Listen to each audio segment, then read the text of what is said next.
Hey everybody, it's Luke with Figure Me Out, and today I've got something pretty cool. I have the G.I. Joe Classified Series Special Missions Cobra Island Major Bludd. And before anybody goes in the comments and asks, I am not going to tell you where I got this. So I'm going to leave that up to speculation. If you ask that, I'm not going to respond to you. So this is number 27 in this series. You can see the file card on the side if you want to look that up. That should be on the website there. On the back, we get a nice image of Cobra Island there again. I've seen that kind of a few times. Got a good layout of Cobra Island at this point. But anyway, that's the packaging. We've done about a full rotation here, and we've kind of seen everything there is to see. On the top, we have number 27 and the Cobra logo, and on the bottom, we got a bunch of words. So I'm going to go ahead and crack this thing open, and we're going to see what we got going on inside the box. And here he is out of the packaging. And taking a close look at this figure, let's first talk about some accessories that he comes with. Number one, we get his helmet, and that is very Major Bludd in fashion. It's got nice grooves that go down to the back, little flap there, and it does fit on the head nice and securely when you put it on there. So, not coming off on that one.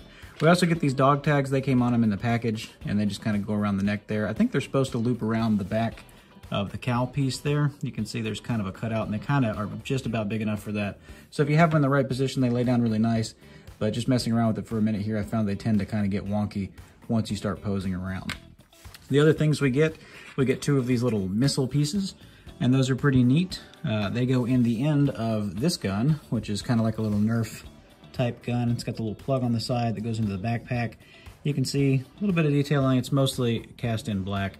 No paint or anything on there, but those little rockets do fit into the end of that gun, so you can shoot those out if you want. The second rocket is exactly the same as the first one. Taking a look at the backpack that he comes with, and it's got two little grooves in the back where you can plug in those rockets when they're not in use.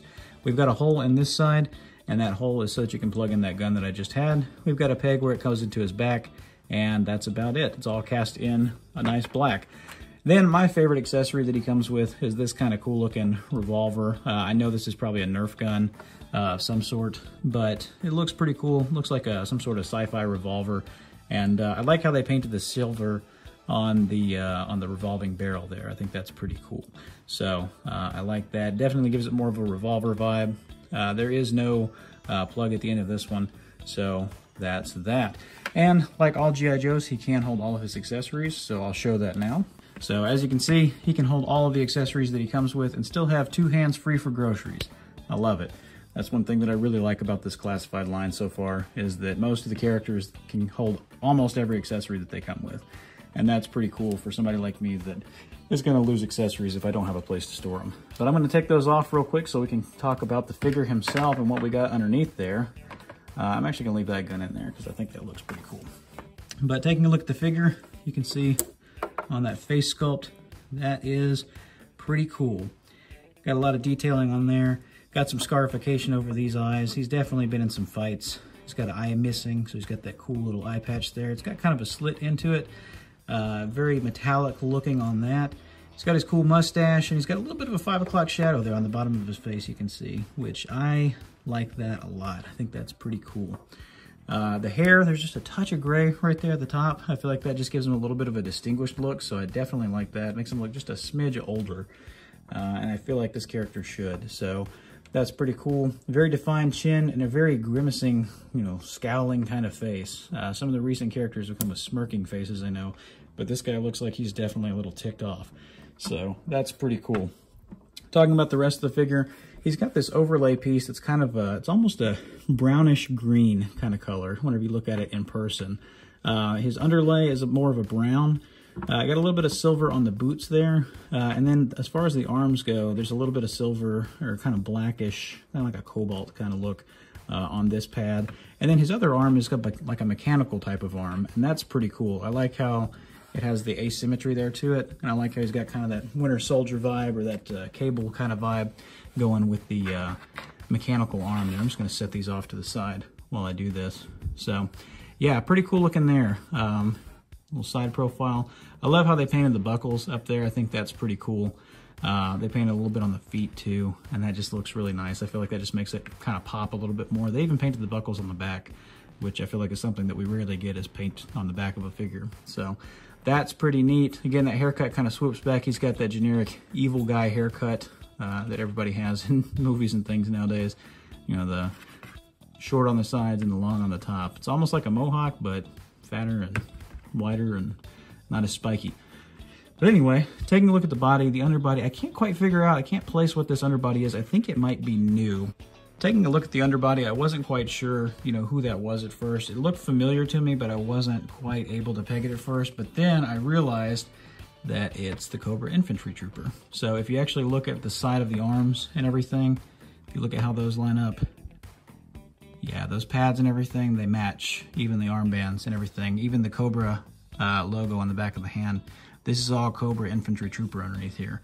The boots, the bottom of the boots are definitely a little different, so that's probably new, although I don't know if that's just a new overlay or if that's just all new. The feet are definitely different. Again, I don't know if that's reused from somebody else. I don't think it is. It looks pretty unique to him. But I don't have Zartan, so I can't do a full comparison. I know that's funny, I don't have Zartan because I haven't gotten him in yet, but I have this. But anyway, so yeah, Cobra Trooper for most of the body underneath the plating there, except for this right arm here is obviously new because that's a completely different sculpt, and it's like a robot arm type thing. So yeah, that's what that is. So just kind of taking a look all the way around the figure one more time. Yeah, he's a good looking figure. I definitely think that's pretty cool. Now let's talk about some articulation here, shall we? So going over articulation, and Mr. Major Bludd can look up pretty good amount. If you put the helmet on, it definitely kind of hinders that. You can't look up as much, but you can still get pretty good with that helmet. It kind of folds down and out in the back, so you can get pretty good with that. He can look down, bury his chin to all the way to his chest piece, and then it gets kind of inhibited at that point. So you get a full rotation, side to side, and then since it's a double ball peg like they've been doing, you get a ton of pivot. So you can get some really good attitude type poses in there. So that's awesome. And there's a rotation at the bottom of the neck too, so you just gotta make sure that you line that back up whenever you're done posing around. At the arms, back forward for the butterfly. Butterfly goes out about that much. You do get a full rotation. You get a bicep swivel, a double jointed elbow that comes in fairly good. Like I said, if you had the Cobra Trooper, you're pretty familiar with this already. And then the left hand is hinged to go up and down. It's a gun wielding hand. On the right arm, this is new, so we'll go over this. This little shoulder piece actually flips out of the way. So you can get that out of the way, and you can get this up to right about 90. So that's pretty cool. There is a bicep swivel. There is a full rotation with that arm as well. You do have a double jointed elbow that comes in actually even further than the other arm, almost all the way. So that's pretty good there. We pull that down, and then you get hinges at the wrist that go in all the way, down, and out a pretty good amount too. So it kind of flares out at the side there. You can see how it kind of cuts out at an angle. So if you get it on that angle, you're not going to get it out as much. But if you twist it, you can actually bend it backwards even more if you want to. So that's pretty cool.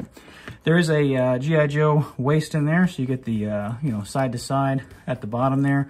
We also have an ab crunch that gets 2 clicks forward. So this is what we're missing out on the Cobra Troopers. If you took that vest off, you'd get 2 clicks forward and just an insane amount back. I mean, this is back-breaking, you know, posing right there.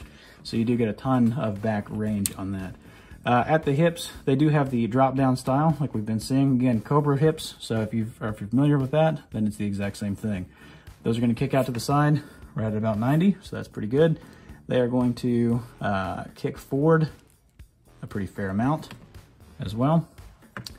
They're going to kick back just the slightest amount right there. You're going to get an upper thigh swivel. You're going to get a double jointed knee that comes in pretty good. Not all the way, but fairly good. There is a rotation at the boot, like all good G.I. Joe should have. And the ankles go forward about that much. They go down about that much, so pretty far. And then you do get ankle rocker pivot, because it's at an offset there. And here he is next to the Cobra Island Infantry Trooper and the Viper. And you can see these guys share almost all the same sculpt from the neck down. And so they are pretty close to the same height on that. The Viper, I think, is a little bit bigger overall. It's a little bit bulkier and a little bit taller as well. And here he is next to Duke and Snake Eyes. And you can see, I thought originally he had that Duke body, but Duke is definitely a little bit big compared to him. Definitely got the height on him. Snake Eyes, a little bit smaller than him, but I still think you could take him in a fight. Compared to a couple of bigger guys, here he is next to Destro and then the Cobra Island Roadblock. And you can see he's definitely the shortest guy in the bunch there, but not by much, just a little bit. Also, here he is next to the G.I. Joe Classified Baroness and Cobra Commander. For a comparison across a few different lines, here's the Marvel Legends Pizza Spider-Man. This is the one that came in the Mary Jane 2-pack, that was Toys R Us exclusive. And then we also have the Foosh Articulated Icons Clan of the Desert Sun Ninja, I believe. These were on sale a while back, and I picked up a few of those. And compare with a couple different lines, here he is next to the Marvel Select Hulk and the Hazard Squad Gomez by Mezco. For the final comparison, here he is next to the Marvel Legends Union Jack, which utilizes a buggy cap body, so a pretty standard Legends size there. And then also the McFarlane Fortnite Skull Trooper, which was, I think, a Walgreens exclusive. And you can see that's 7-inch, these are 6-inch, so he's got a little height on him there. But even for 6-inch, Joes are a little bit short because that's about average for a 6-inch. It's kind of like their mid-range body. So that's it. That's the G.I. Joe Classified Series Major Bludd. Pretty cool figure. I definitely have enjoyed this one. It's a really cool design. I like that robot arm. I like that he's wearing like 8 pairs of dog tags for some reason. I love, I even like that little Nerfy revolver gun. I think that's pretty cool. The paint on and everything kind of brings it out to where it looks that perfect blend of sci-fi and realistic and just kind of Nerfy and all in one, and it just kind of works. So I like that a lot. But what do you guys think? If you want to leave a comment about how you like the figure, go ahead and do that. Again, I will not be discussing where I got this, so don't even ask. It's not up for discussion. It's not going to happen. But hopefully you liked this video. If you did, comment, like, subscribe. I'm going to try and post more content maybe, depending on how this does. And I've been kind of falling off the YouTube lately, but I've been more on the Instagram side of things, doing some custom work and things like that. But I definitely would like to get back into YouTube a little bit more, so let me know what you guys think. But anyway, thanks for watching, and until we meet again, happy collecting.